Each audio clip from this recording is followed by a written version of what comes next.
Right,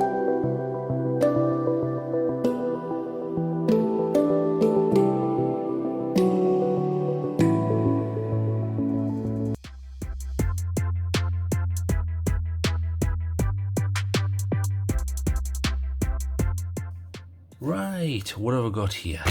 Right, it's an interesting one today, and firstly I will want to say Nitecore. Never had any problems with Nitecore.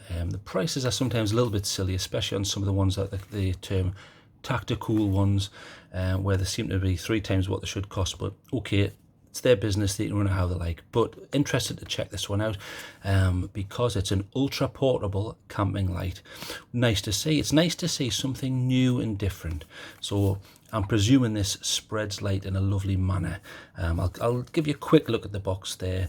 Max output is 135 lumens. Bear in mind there's 2 versions of this. This is the non-high CRI version, which is the LA10 there between the 2 thumbs, and there is another version which is the LA10 CRI. CRI just stands for Color Rendering Index, but I will go over that. And just bear in mind on this, the high CRI versions, you get less output, substantially less. But it depends what it is you're after. Are you after color reproduction, or do you actually want to see where the hell you're going so you don't go arse over the proverbial? But we shall go through that. So let's go through with some of the specs and I'll show you what's in the box. So Nitecore LA10 non-CRI version. I do want to make sure people are aware of that because there's 2. Now it only runs on a AA battery, which is ubiquitous. In other words, most homes should already have a AA. So let's have a quick look. So that box is empty there. Let's see what else you get. So you get a little sign your life away card is this. Let's have a look. Warranty service, yes, just give us all your personal details and we promise we definitely won't sell them and make a big profit on the black market. That's a joke there. So what you got in here, so you've got a little lanyard. So let's get them out and let's see what it actually looks like, because I don't really use lanyards, but it may be of more use on this model and I'll explain why. So interestingly, you get 1 spare O-ring. That's a bit mean, Nitecore. On most Chinese flashlights you get 2, so that's a little bit mean, but at least they're giving you 1. I'm not going to complain totally. So pop that in there and I'll have a look at that later. Here's your lanyard. It doesn't have a spring-loaded adjustable cinch, but it's okay. It's not very tight. I can't imagine that standing up to much, but it's Nitecore and most of their stuff's pretty hardware. And so let's see if this stands up to the pull test. Nope, straight out, say useless. So sorry Nitecore, if that gets caught on something and pulled, so unfortunately that's absolutely useless. So let's throw that away. So let's move on. So Nitecore, here's the manual. Now presume this folds out into a multitude of languages. So if you're multilingual, you can read all of this. I think English is Espanol, English, Dutch. Okay, there's the English one. I'll give you a quick look, but I will memorize that just like one of the X-Men. Right, so that's memorized. Okay, so it's there in many languages. So pop that away. Let's see what the actual unit itself looks like. So here it is. Now it's pretty light. Now bear in mind it hasn't got a battery in yet, but that is pretty small and light.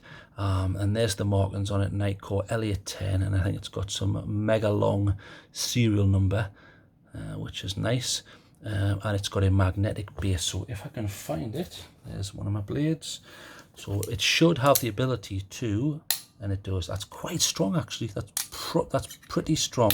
That's probably stronger than the HO3 and a couple of the other lights that I've got. Obviously it's going to be a little heavier with a battery in, but not heavy enough where that's going to be an issue. So that sticks onto metal surfaces, very handy. Not as handy with camping. This is a camping light. When you go camping, just a little tip, in the middle of the forest there's not that many metallic surfaces unless you're lucky enough to find a meteorite. So not as useful, but more useful around the car and around the home. So it doesn't have to be used as a camping light. So interesting feature. I like to say that that's an added bonus, and it doesn't add a lot of weight because they tend to use the small neodymium magnets. So let's have a look. Pretty nice threads, not a lot of noise there. They've got a little bit of gel on there, and let's have a look. So there's your, in fact it's hard to point out, but there it is there. If I do a profile view you should get it. So there I'm plucking is the O-ring. So that O-ring just helps to stop water ingress between these two machine parts. So it's threaded, and I'll show you a close-up of that there. Looks pretty clean and tidy in here. No major problems. You can't actually see the the magnet, but it'll be under there. And here is the where you would put the lanyard through, but unfortunately I didn't even pull that particularly hard and it's already snapped. So useless lanyard.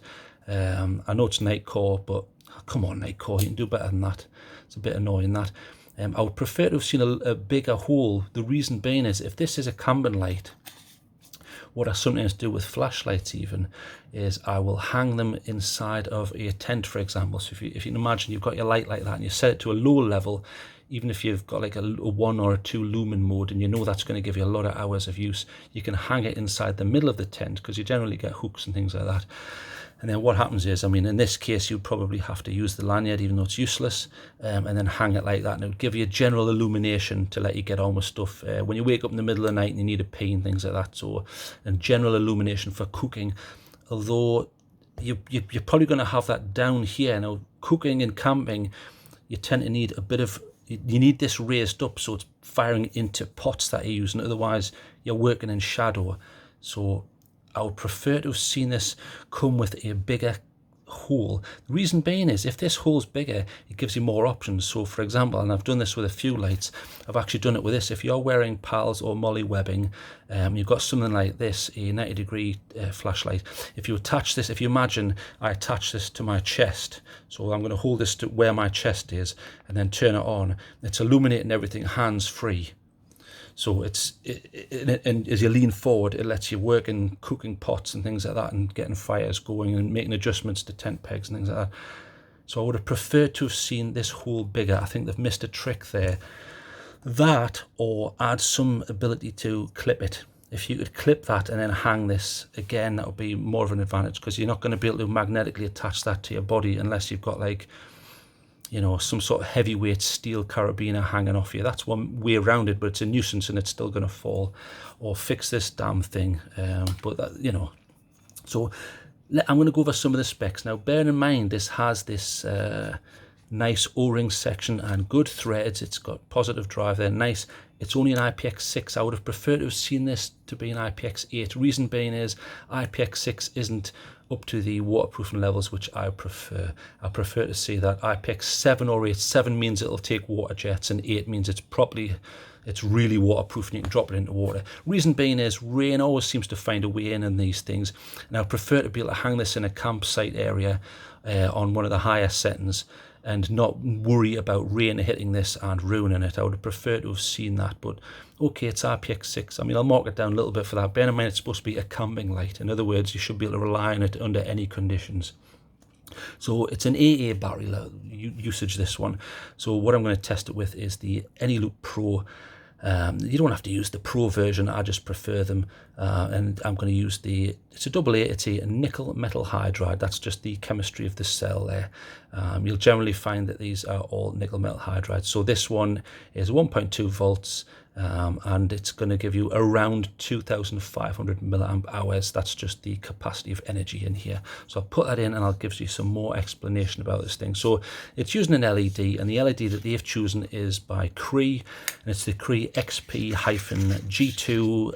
I think there's a comma S3, which is just the tint. So Cree XP-G2s are pretty good, and they're pretty standard on most keychain lights and things like that.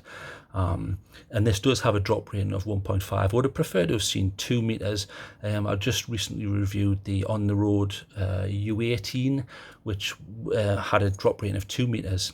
And that's not even a major brand. This is Nitecore. I would have expected a little bit more, but okay, 1.5 meters. They reckon if you drop that from 1.5 meters onto concrete, it's still going to work. That's their claim anyway, so you should be okay.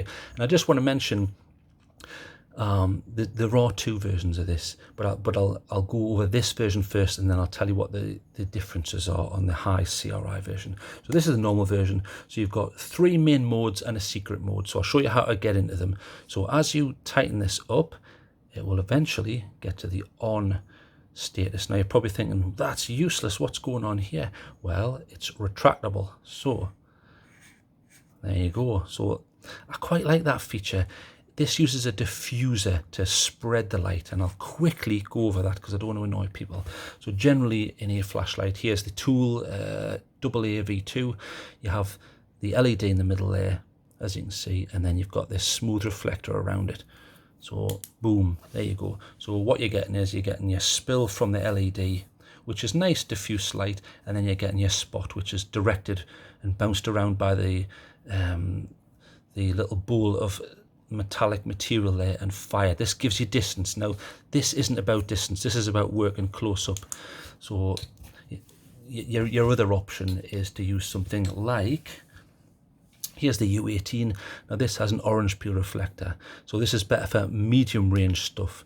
So for example, you've still got your I mean, there's another version, there's another level here, but I'm not going to go into that in this specific review. But you've got your spill there and your spot, but it's a little bit more subdued, and there's a bit of sort of area where the two blend into each other. But again, it's not good for close-up unless you reduce the level of output or bring it back so it's not obscuring detail.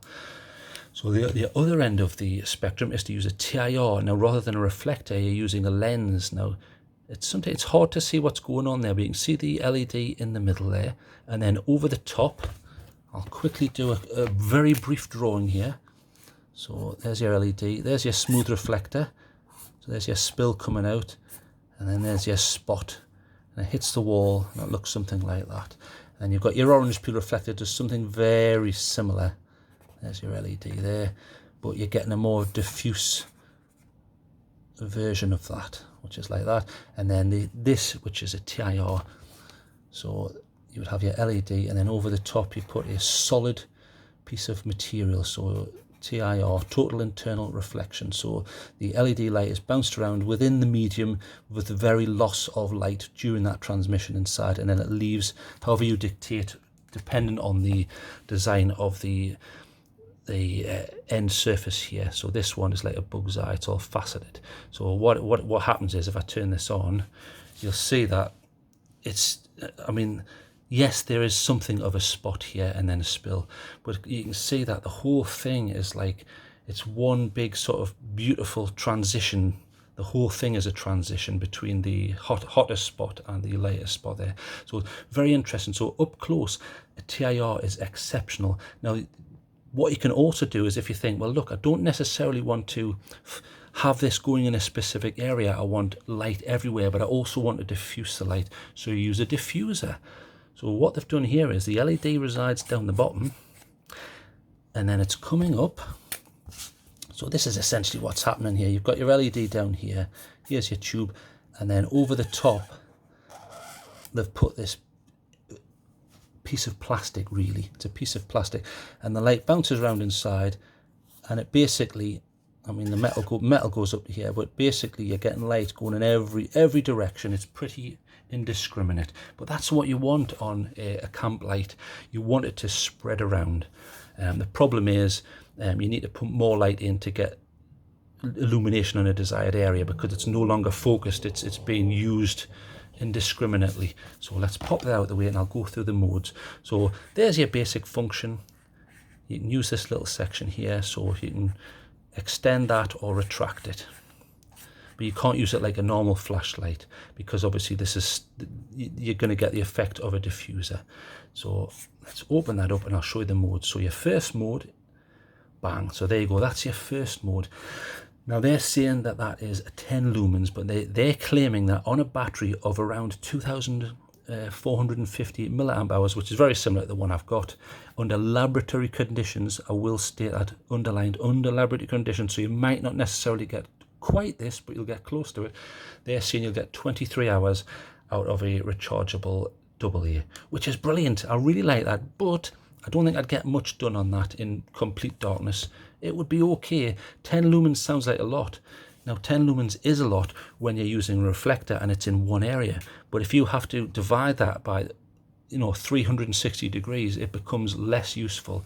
But it's nice, and you could use that up close to read a map, or I would like to see some sort of attachment option where you could hang this from clothing. I think it would be quite useful for looking at a non-illuminated radio or weaponry or something like that. I just think they've missed a trick here. Make this much bigger, because that lanyard's a load of rubbish.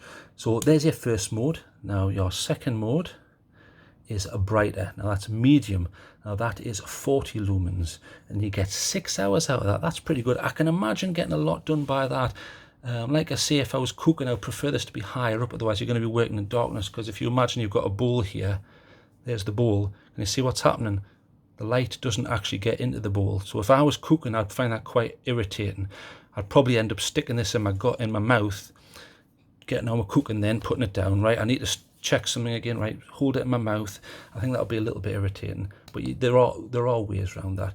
So there's your secondary mode, 6 hours, 40 lumens, and then it has a high mode. So that's the most light you're going to get from this emitter. So they call that high, and that's 135 lumens. And they're saying you should get around an hour and a half. I think that's pretty good. I mean, on most keychain lights that go up to around 120 lumens on this emitter, bear in mind they're a AAA, which is a much smaller battery, you're lucky to get 20 minutes, 25 minutes. But because this is a larger battery, you're getting a longer run time. So an hour and a half is pretty decent. As long as you're conservative with your use and turn it off when you don't need it, I think that's going to do you in good stead. So I think that's pretty good. They've done a decent job. There's another mode. So if I turn this on and cycle through them again, so there's high, and then after high, you've got a beacon mode. So if you notice what's happening there, you may not, the camera should pick that up, although it's a very quick burst of light there. So the whole point of a beacon mode is to allow you to set up a beacon for positioning purposes, or rally points, or in a camping situation, or even if you're just hiking with friends and you want to make sure that if you get too far ahead, they see where you're going, because it's easy to get lost when you're doing things like that and you haven't got a radio and things like that. So I like a beacon mode. There's no strobe on this because it wouldn't really work. You're not going to be able to direct enough of a flash at an attacker for it to be tactical anyway. That would be my take on that. So you've got your main 3 modes and then your beacon mode. So pretty interesting. Now, just out of interest, if you went for the high CRI version, the differences are in low you only get 9 lumens, but very close to the 10 you get on this. Medium's 30, but again very close. And the maximum is about 85 lumens. Not very much. Bear in mind you're getting about 135 on this one. I would prefer to go for this one. Now, you're probably saying to yourself, okay, what's the difference between this and the high CRI? Okay, this emitter doesn't give you a very high color rendering index. Now, I'm not a color rendering index snob, but I can see the benefits, especially when you're camping. There are benefits to using a high CRI light. The benefits are it's less eye strain. I mean, the example I always give is if you've ever been to anywhere which uses UV tubes, like a tanning salon or something like that sort of, or like a grow house for things like that, you get this awful color cast on everything, and it's irritating to the eyes, and it's not very pleasant to look at, and you lose detail, and it's difficult to make things out. The higher the color rendering index, the more it's going to be closer to natural light and less sort of unreal looking. So the CRI value on the Nitecore 91, I think it's the 219B emitter, which you can get in the high CRI version, has a CRI value of greater than 90. So really, you go from 0, which is absolutely useless, and like taking LSD, to 100. 100 would be perfect, just like real life, but you're not going to get that. But 90 is very, very close to perfect color rendering index, and you're going to be pushed to find a difference between that and normal daylight. So if you're really into perfect reproduction of things, and you could argue that up close, that's better.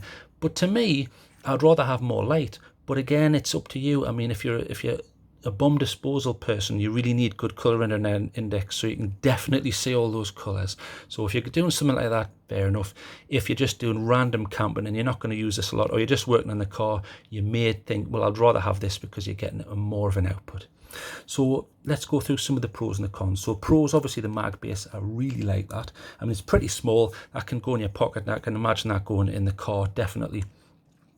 I like the long low run time. So on the low setting of 10 lumens, which is that one there, I'll just put that out, 23 hours. And that's easy to remember in your head. I do the same thing with the Nitecore HC65. The auxiliary light on that lasts about 23 hours, 24 hours. So I just remember in my head, if I'm going camping, okay, I've got one full day's worth of light, and then I can section that off in my head as I use it through camping if I'm doing a multi-day camp or something like that. And I could do the same thing with this, so I could try and add that up and say, okay, I've done 3 days and it took me 2 hours to feed myself, so I know how much light I've got left. So I like the long run time there. I appreciate the fact they put a beacon mode in. That's pretty interesting. And I like the fact it's retractable. Cons on it though, I mean, it's not very bright, is it? But you could argue that this is only for up close stuff.